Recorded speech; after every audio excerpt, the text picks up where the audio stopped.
to get baptized. Yes. In the 70s. Yeah, it was rural gold. Yes. And all, the hymns. Yes. Even golden bells. Yes. Were translated into rural gold. If you ask around Bungoma to see whether there is any literary work using our resistance to the British as a raw material, it is not there. We can very easily write off the Jesus of Tongaren. But this guy, he's been trending as far as the Caribbean. I have a Facebook friend in Grenada who shared something, I think a clip or something, of this guy. When somebody comes to you and says, Daktari, what is the culture of the people of Western? That is a very wide question. Is there a direct explanation to that? Can you be able to box culture? One, when you're talking about culture and in terms of Western province, it becomes very difficult to even discuss Luya culture because the greatest determinant of a people's culture is a language. We have had trouble. We don't have a language called Luya language. We actually don't have. In times of Nabongo, Mumia and so forth, Luwanga was given prominence. In linguistics, we call it as it was made a standard variety for the Luyas, meaning those of us who are Catholics and in Bungoma, we read catechism using Luwanga. Majority of people my age and going behind had some knowledge of Luwanga because that is how we were taught catechism. And it's not just Bukusus. You go to Kapras, you go to Kisa. In fact, the whole of central Kakamega, where the central Luya, the predominant language was Luwanga. And that was because of Catholicism. That then tells you that the Maragoli, because of their Quaker faith and so forth, they then did not have interaction with Luwanga. So Luwanga was not standard in their area. They had their own. So the Tiriki, of course, the Terek, Tiriki, even the Banyore had, where there was a Quaker church, they ended up getting influenced and therefore they spoke Kimaragoli. Then, of course, Maragoli spread that side. In 1958, 57, I hear the first exam, common entrance exam at FSK or something. Do you know it was administered in Ologon? I don't know, common entrance exam, that is class 4 or 5. The first year, and all the Bukusus failed. The second year, so people protested. It was administered in Kiwanga? In Kimaragoli. Yes, and because it was a Friends child. Yes, and the rivalry between Friends Buku and Friends and Kaimosi. Yes, so these ones wanted to still have a hold on Elgon region, and they wanted to use language. So the first 2 years, I think Professor Chris Wanjala must have been in one of those classes or somebody else because he's the one who told me. So the third year is when now people are allowed to use, was it Kiswahili or Kibukusu? Yes. Now we had people at least passing that exam. But you see, the Baragoli wanted to deliberately lock these guys out because of, and that is language. So coming back to your question. Just a moment, before maybe you go back to Hani, you have raised a very interesting matter about language. Yes. Luwanga in the Ruragoli. Yes. Ruragoli. Yes. Actually, say I was born in a Friends environment. Yes. And we were going to Sichei, Elgon religious site of Friends. Yes. I went to Sichei Primary School, which is that time it was called Sichei FYM. Yes. Friends Yearly Meeting. Yes. So at Sichei, when we wanted to get baptized. Yes. In the 70s. Yeah, it was rural gold. Yes. And all, the hymns. Yes. Even golden bells. Yes. Were translated into Ruragoli. Yes. And that's what we used to sing. Yes. And we would sing it religiously and loudly. And to get a name, you had to go through it. Yes, to go through it. Not so much like Baba, like the Catholic language. Catechism. Yes. But the whole of Maragoli on Bukusuland, actually it was Maragoli imperialism. It took the likes of the late George Captain, Yes. Wakili, representing Elgon Religious Society of Friends against Kaimosi. Yes. Yes. So it was a full-blown legal It was affair. illegal, and for many years. You know, there was a guy called Ford, the one who introduced the Quaker in Western. Ford. When he arrived at Kaimosi in 1931, and that was major. You know, you would be made to repeat it. Bwana Ford ya kunzira Kaimosi mwaka wa 31. And say it over and over and over. So it was also part of the exam. Yes, it was part of it. You had to say, if you didn't know that 1931 was very serious on that calendar. Yeah.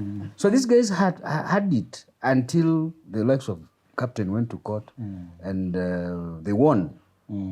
Yeah. So I think it's a language plays such a huge, and you know that's how the Maragolis were able to diminish the stature of Bukusus. Yes. Successfully. Yes. Everybody thought the Maragolis were more numerically. Kumbe they cannot even fit on a... Kabisa? Yeah, numerically we thought. Yeah. Yeah, and they had the best of, even those, for example, even those Maragolis, those days who got married in Bukusuland, they were like the colonizers that... the colonizers. Privilege. Yeah. You married... because it was...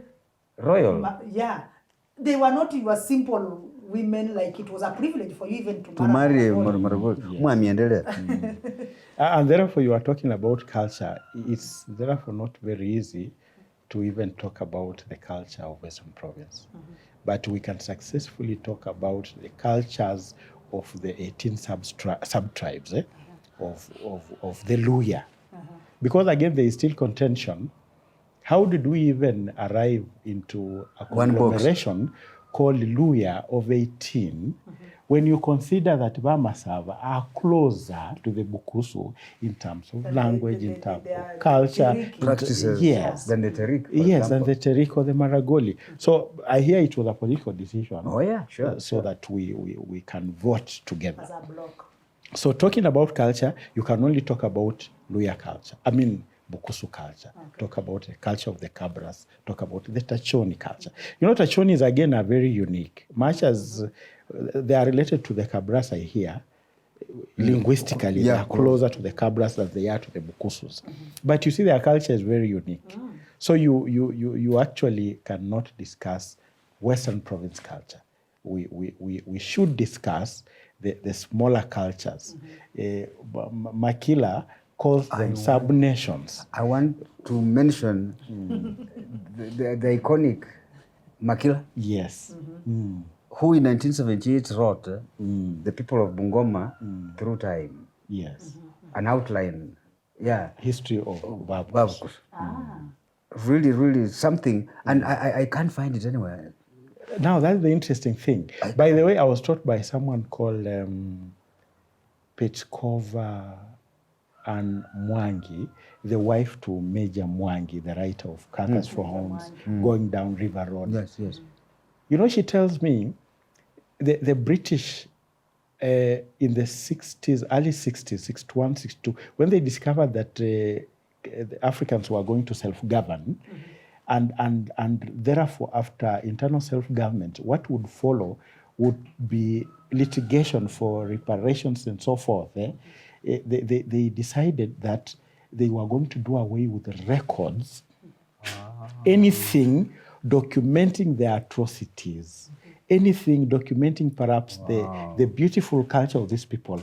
They did away with it. Now, one of the people who wrote about the what is called the annihilation of the black tribes of the foothills of Mount Elgon was this lady called Karen Blixen. And you know, Karen Blixen writes about us because she was not British. She must have been either Boer or something. And you know the Anglo-Boer War and Yes. the Boers still had beef with the British. And therefore, she was she documented real stories about our engagement. Not inverted. Yes, not inverted. Not slanted. But I hear all those documents are either hidden somewhere in an archive in Britain or they were destroyed. So For effect, it's deliberate. The Gikuyus could only go to court after Sarah Elderkin. Yes, writing the British Gulag. Yeah, the Gulag. Yes. The Gulag. Until that was written, documented, and people read it, these guys committed atrocities. So Kilagitu Wakahengeri Yes. went to court, and that is how they were paid whatever they were paid. Now, which reminds us, yeah, because in 1939, Yes. I mean, at the break of the Second World War, Yes. the British made it clear that they were going to war against the Germans. Yes. And so the message was so clear that the Bukusu had even to circumcise their children in that year, because there will be no circumcision. I mean, they had in 1940 or 38, because there was that drums of war beating. Our people, Kenyans, Bukusus, went to war on the front line for the British. Yes. Our own neighbor, Wahongo Kiteki, and many others, the father of Albert Binari, Charles Wekasa Binari, they actually went to Burma. Wahongo Kiteki went to Burma and then later on went to Abyssinia. Yes. He tells us those stories while he lived in Abyssinia, in Ethiopia, and fought. And he tells us why we have this song, Amba Mutali. Yes. What had happened to the Italians under Mussolini. They were fighting alongside Hitler. So when these guys came back, there was talk about reparations. There was talk about, they fought and won. Yes. So what happens to them and their families? That's one. Two, people have had some to romanticize Mau Mau. Yes. That they won our on a wide independence. scale. Yes. On a large scale. Actually, industrial. In fact, it's an industrial the word life. is romanticizing. Yes. It has been done on a great scale. As if we are they talk as if no any other tribe. You know the interesting thing, maybe I have been following the Bukusu story for quite some time. I think since 2001 or when I began studying literature and so forth. Me, I got interested and involved since circumcision. Imagine. Since my circumcision. Now, when you go to the Kenya National Archives, you don't find anything on the Bukusu. Yet, if we have people who resisted the British. So early in the day. So early in the day. It's these people of the foothills of Mount Elgon. But there are no, however, somebody told me, the archives are also careful. They don't just release some of that classified information. There must be information, reports done by... One interesting thing with the British is, you see the culture of keeping diaries and so forth. And so forth.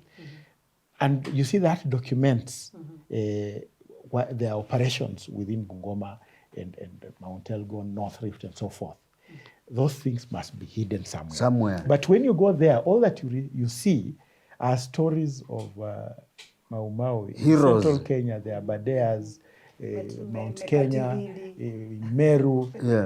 And Kinamekatilili have even been sidelined. But it is actually about the Abadeas. Yes, the Abadeas. Even the literature that has... any fighting of the white man. Yes. The Abadeas. Yes. People, kina Meja Mwangi, kina Ngugi wa Thiong'o, by the way, the story of Mau Mau has been told better by people, scholars like this lady, what is that? Kina Maina Kinyati. Yes. Kina this other lady that went into exile with Ngugi.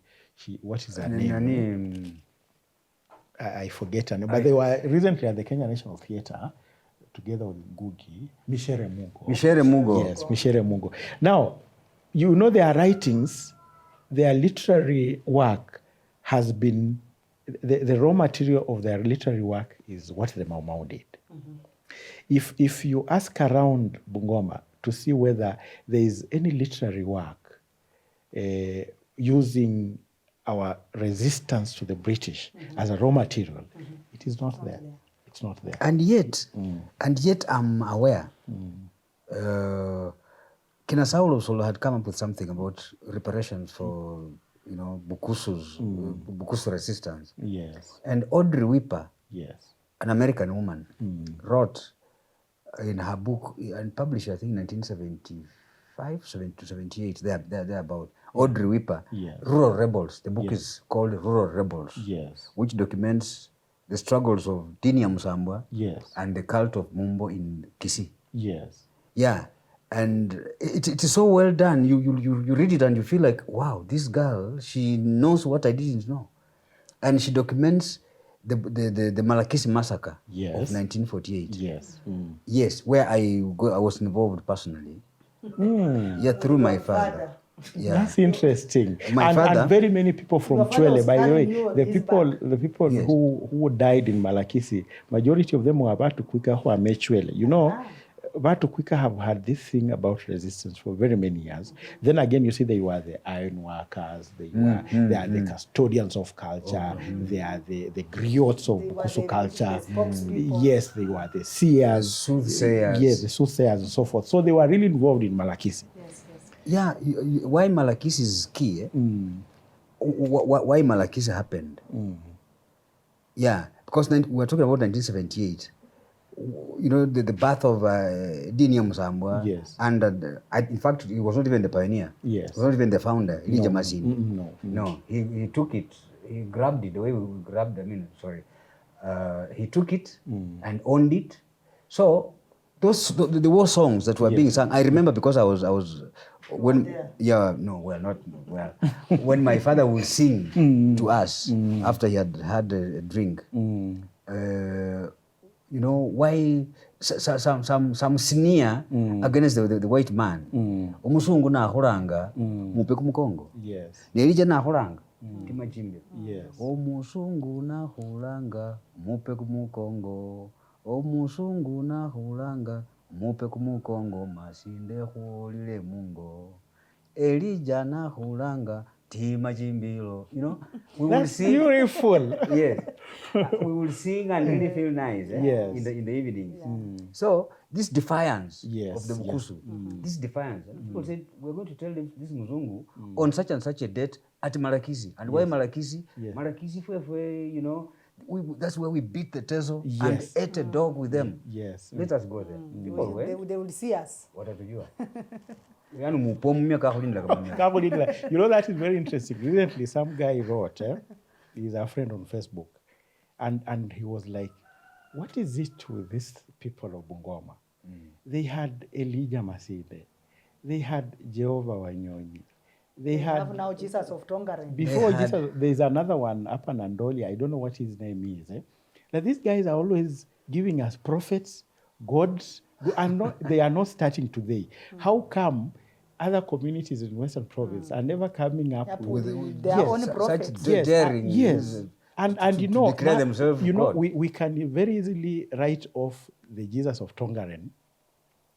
But this guy, he has been trending as far as the Caribbean. I have a Facebook friend in Grenada who shared something, I think a clip or something, of this guy. That so went viral. Yes, and my comment was, even the Hajj that people go to Mecca.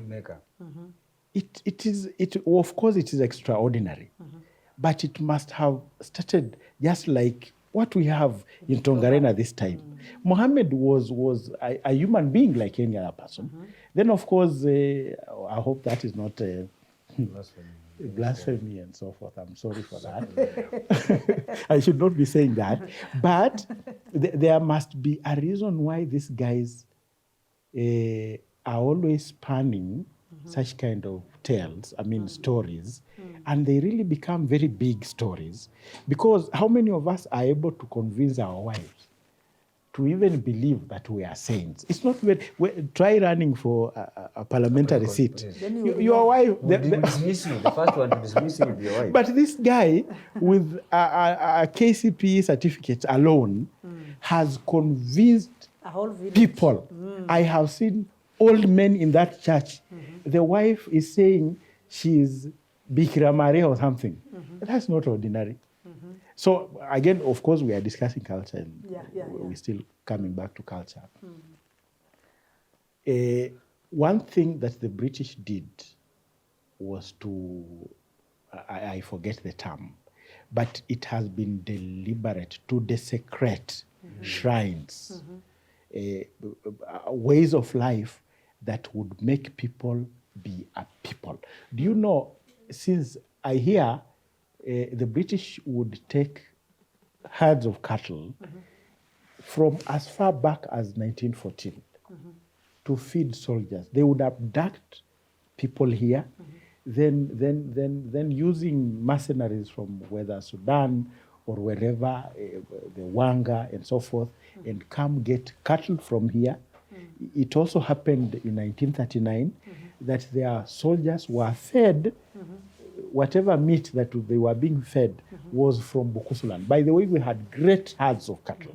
And the Bukusu were rich. That is why at one time somebody was saying, the queen or something, that Bungoma, is it county council or local native council, at one time was lending to the queen or something. Majesty. Yes, we were that rich. However, we have deliberately, I mean, somebody has done it deliberately to make these people slaves. We are, by the way, we are headed where 10 or so years to come, we will have no land around here. We will not be cultivating, and you know, crime will live, because we'll become a small slum, and you know what comes with slums and so forth. Crime will even go higher. I have seen people complain that Kandui these days is a crime scene. People are being robbed, people break into houses. It's going to be worse 10 or so years to come.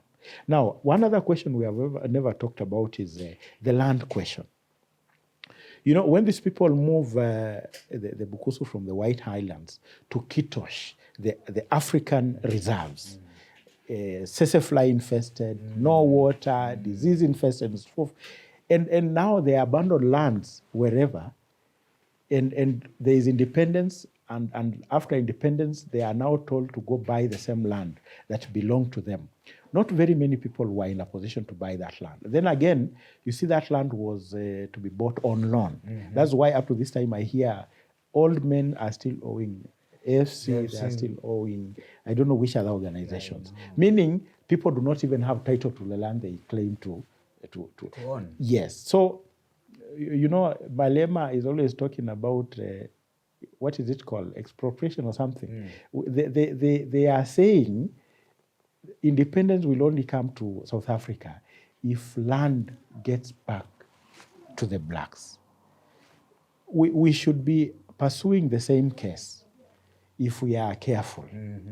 But for as long as we keep thinking that we don't have a land problem, that is something that is a time bomb. It will explode.